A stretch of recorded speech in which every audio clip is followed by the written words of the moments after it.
Hey, I thought I'd do a quick PC port review for Pirate Warriors 4. Now, I've only played a total of 2 levels, but I think that's generally enough to determine how the performance is.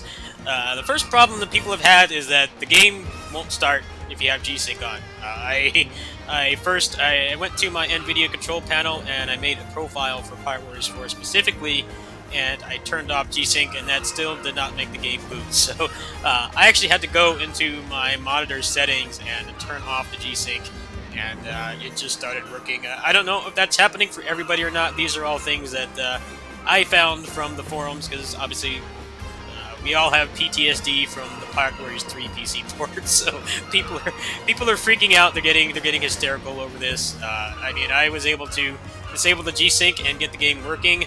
However, at that point, my controller stopped working. I'm on an 8-bit SN30 Pro Plus, but people with just generic first-party PS4 and Xbox One controllers were not able to get it working either. It seems like it does not support direct input. I have not put my controller in direct input mode, but what I did is I went into big picture mode and I just put on Xbox controller support, and that made it pick up perfectly. I do not know if it has direct input support. Either way, it will not have the buttons regardless, so you may just want to do that. Now, in terms of the options, there's actually some pretty decent stuff in here. Control menu is nice. You can change your keyboard and mouse controls as well. You can also change them differently for the second player too. There's Colorblind Support, which I think is pretty awesome. I know somebody who's colorblind, so it's cool that bigger games like this are starting to embrace accessibility and things like that.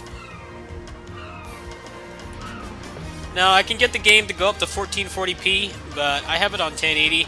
I was not able to find any kind of unlock for the frame rate. It seems like it's either 30 FPS or 60 FPS. I'm pretty sure I can push it higher, but I just decided to go with 1080-60 for now. I played 2 maps and I had pretty much no performance issues at all. It seems to be considerably better than the PS4 and the PS4 Pro versions, where when things get hectic, it definitely does drop noticeably. There's actually a decent amount of options. A lot of this is pretty standard stuff. If you played any other Muso games on PC, you can change the character number. I'm uncertain if that actually spawns more peons than the base console version. I think in some games it does, but I can't really test that because I don't have access to the other versions. Generally, in these games, you want to turn off Volumetric Fog. It tends to be one of the biggest performance hitches, one of the performance detriments in pretty much any Muso game I played. I just turn it off in particular. Bloom is not something a lot of people like also. Yeah, I've pretty much got everything else on. I usually put shadows on medium because just with how many peons there are, that can also mess with things too, but everything else is pretty much maxed out. Overall, I think they need to fix the issues in just getting the game to a playable scenario, meaning making it so that people who are on G-Sync don't have to turn it off, and then make sure that the game automatically detects an X input controller. That would reduce a lot of the confusion, but it only took me a few minutes to fix that. There were a few minutes of initial panic, and then everything has been working fine so far. So let's get into some short gameplay.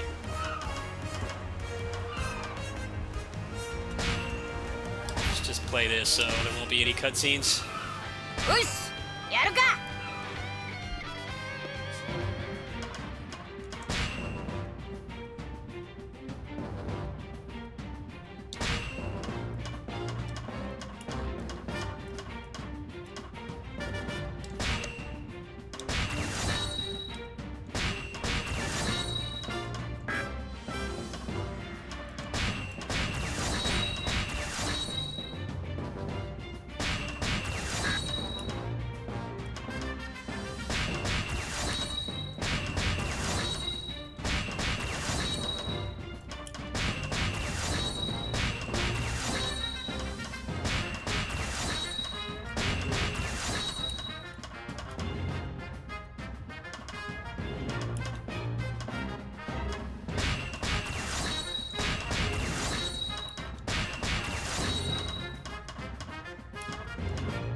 Alright, let's get straight into the game here.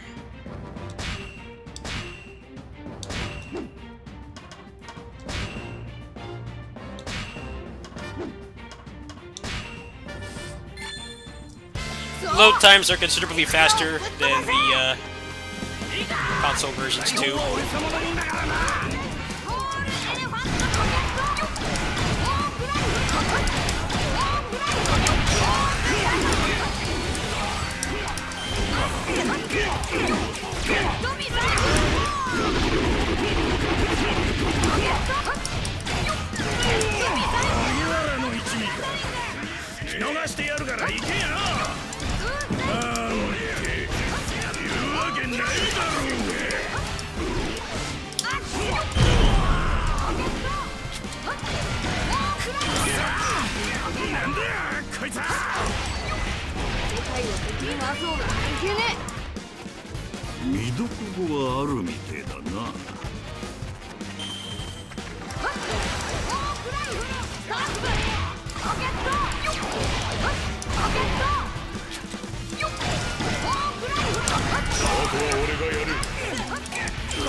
So I'm not going to play through a whole level because I already just uploaded a gameplay video with no commentary, but you can see it's running quite well.